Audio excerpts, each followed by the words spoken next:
তোমার হাওড়া অনুশীলন সমিতির ভাবনাটা নিয়ে যদি আমি হাওড়া অনুশীলন সমিতিতে এটা নিয়ে 2 বছর কাজ করছি। এটা আমার পাড়াই বলা যেতে পারে। তো আমি এদের ক্লাবের সঙ্গে ওতপ্রোতভাবে জড়িত, সবসময় থাকি, সবসময় আমার কাকারা জেঠুরা সবাই থাকে। তো 2024 সালে দাঁড়িয়ে আমি এখানে ভাবনা যেটা রেখেছি যে সবাই জানে যে জেনারেশনকে আগে নিয়ে যেতে চায়, আগের দিন কি হবে সেটা ভাবে, কিন্তু আমি এবার মানুষের কাছে তুলে ধরবো আমার আজকের দিন থেকে 2024 থেকে 100 বছর পিছনে কি হয়েছিল সেটাকে আমি তুলে দেবো। আমার এবছর এখানে ভাবনা হচ্ছে 100 বছর আগে, এটাই আমার ভাবনা।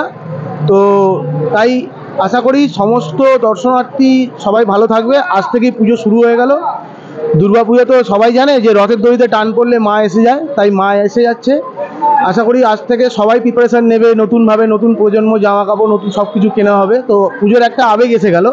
তো সবার কাছে একটাই প্রার্থনা যে সবাই ভালো থাকুক, সুস্থভাবে হাওড়া অনুশীলন সমিতির পুজো দেখতে আসুক। তো আমার এবছরে এখানে ভাবনা 100 বছর পিছনে, ঠিক আছে। পুজো কাজটা এখানে শুরু করবো। তো কাজ আমি শুরু করব, আজকে খুঁটি পুজো হয়ে গেল মানে আর দিন 2-3 মধ্যে এখানে কাজ শুরু হবে, সপ্তাহখানেকের ভেতরে। তো একটা লং জার্নি থেকেই যায় এই পুজো, যতক্ষণ না প্যান্ডেল ক্লাব কর্তৃপক্ষকে হ্যান্ড ওভার করবো।